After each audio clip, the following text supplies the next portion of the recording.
A'udzubillahi Bismillahirrahmanirrahim.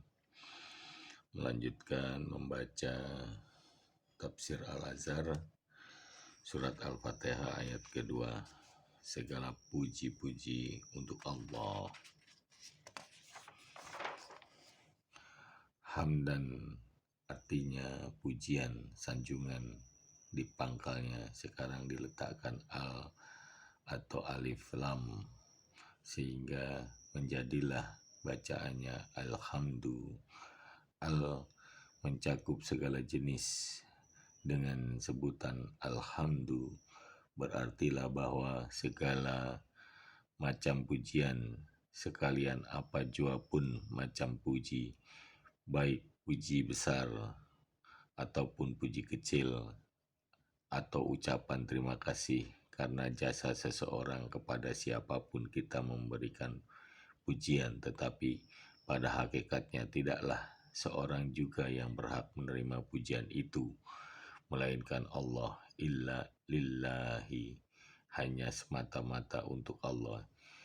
Jadi dapatlah dilebih tegaskan lagi, alhamdulillah, segala puji-puji hanya untuk Allah, tidak ada yang lain yang berhak mendapat pujian itu.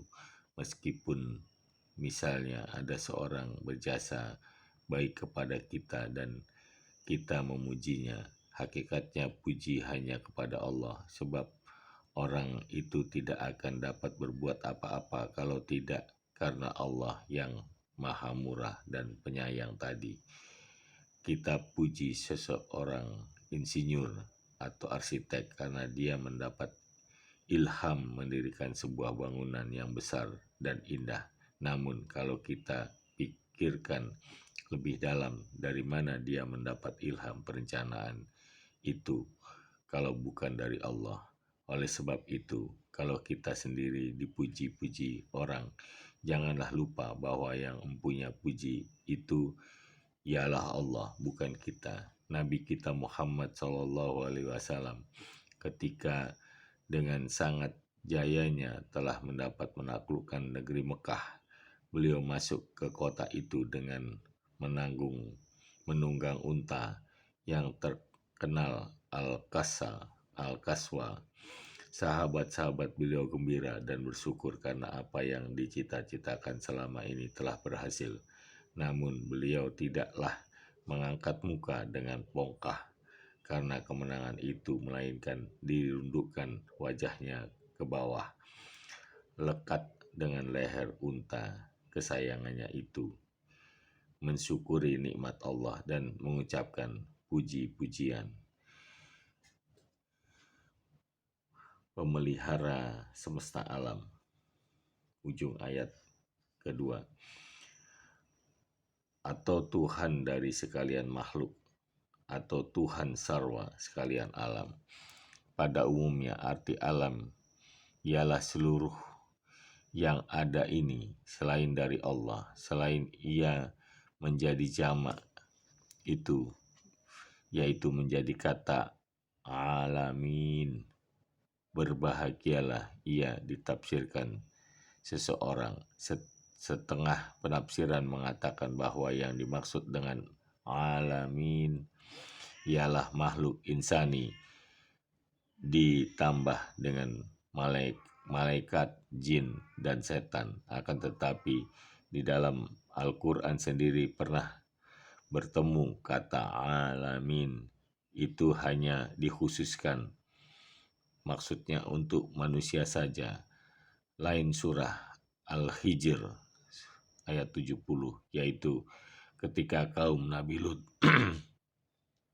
menyatakan kepada Lut, mengapa dia menerima tetamu dengan tidak setahu mereka, padahal dia telah dilarang menerima kedatangan orang-orang. Setelah terlebih dahulu kita dikenalkan kepada Allah sebagai Allah yang tunggal, sekarang kita dikenalkan lagi kepada Allah sebagai Rabbun. Kata Rabbun ini meliputi segala macam pemeliharaan, penjagaan, dan juga pendidikan dan pengasuhan. Maka kalau di dalam ayat yang lain kita bertemu bahwa Allah itu khalik, kholako, artinya menjadikan dan menciptakan. Di sini dengan menyebut Allah sebagai Rabbun, kita dapat mengerti bahwa Allah itu bukan semata-mata pencipta, tetapi juga pemelihara, bukan saja menjadikan bahwa juga mengatur seumpama matahari, bulan, bintang, dan bumi ini sudah semuanya dijadikan, tidaklah dibiarkan sehingga begitu saja, melainkan dipelihara dan dikuasai terus-menerus. Betapalah matahari, bulan, dan bintang-bintang itu akan beredar demikian teratur dari tahun ke tahun, bulan ke bulan, dari hari ke hari, jam ke jam, menit ke menit, dan detik ke detik. Berjalan teratur telah berjuta-juta tahun kalau bukan pemeliharaan dari Allah sebagai Rabbun. Manusia pun begitu. Dia bukan semata-mata dijadikan, bahkan sejak masih dalam keadaan nutfah, air setitik kecil, sampai menjadi alaqah dan mukhah, sampai muncul ke dunia, sampai menjadi makhluk yang berakal, dan sampai juga meninggal kelak. Tidaklah lepas dari tilikan Allah sebagai pencipta dan pemelihara. Untuk semua pemelihara, penjagaan, pendidikan, dan pelindungan, itulah kita diajar mengucapkan puji kepadanya, Rabbul Alamin, Tuhan sarwa sekalian alam. Kalau kita pertalikan lagi dengan beberapa penafsiran tentang alamin tadi, bahwa yang dimaksud ialah makhluk manusia, dapatlah kita pahamkan betapa tingginya kedudukan insan sebagai khalifah Allah di tengah-tengah alam yang luas ini. Maka di dalam ayat pembukaan ini kita telah bertemu langsung dengan tauhid yang mempunyai dua faham itu, yaitu tauhid uluhiyah pada ucapan alhamdulillahi, dan tauhid rububiyah pada ucapan Rabbul Alamin. Dan sudahlah jelas sekarang bahwa dalam ayat segala puji-pujian adalah kepunyaan Allah, pemelihara dari sekalian alam. Itu telah mengandung dasar tauhid yang dalam sekali tidak ada yang lain yang patut dipuji melainkan Allah. Shadaqallahul azim.